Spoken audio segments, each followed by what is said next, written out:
সুন্দর একটি সপুষ্পক উদ্ভিদের সাথে আজ আপনাদের পরিচয় করে দেব। একে বলে কেউ, কেউ বলে কেউমূল। ইংরেজিতে বলে ক্রিপ জিঞ্জার, মালে জিঞ্জার এবং হোয়াইট কস্টাস। আরো অনেক নাম আছে, সেটা যাই হোক। এটা ভীষণ ঔষধি গুণসম্পন্ন একটি উদ্ভিদ। সাধারণত স্যাঁতসেঁতে ও ভেজা জায়গায় এরা জন্মাতে পারে।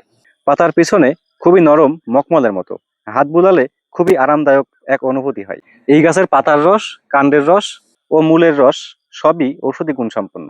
এটা কৃমিনাশক। ইউরোপের অনেক দেশে এর মূল গরম পানিতে সিদ্ধ করে সেই পানি পান করা হয়, শুধুমাত্র ত্বকের লাবণ্য অটুট রাখতে। এটাকে বলা হয় প্রদাহ প্রতিরোধক, অর্থাৎ আপনার শরীরে জ্বালাপোড়া থাকলে এই গাছের পাতার রস ব্যবহার করা হয়।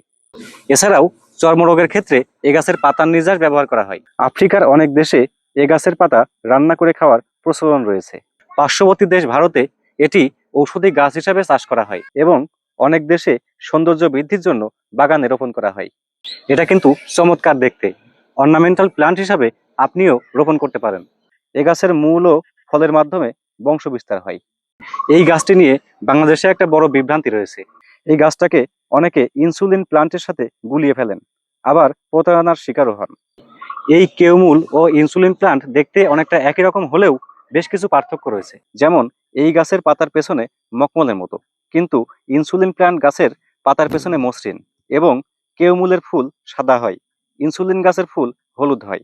আরেকটা ব্যাপার, এই গাছের পাতার স্বাদটা একেবারে বেশেদে, অর্থাৎ একদমই স্বাদ নেই। কিন্তু ইনসুলিন পাতার স্বাদ আমড়া পাতার মতো টক স্বাদের। এই গাছগুলো একসময় প্রচুর চোখে পড়তো, এখন দেখা যায় না, প্রায় বিলুপ্তির পথে। তবে আমরা ইচ্ছা করলেই অর্নামেন্টাল প্লান্ট হিসাবে অথবা ভেষজ উদ্ভিদ হিসাবে এটি সংরক্ষণ করতে পারি।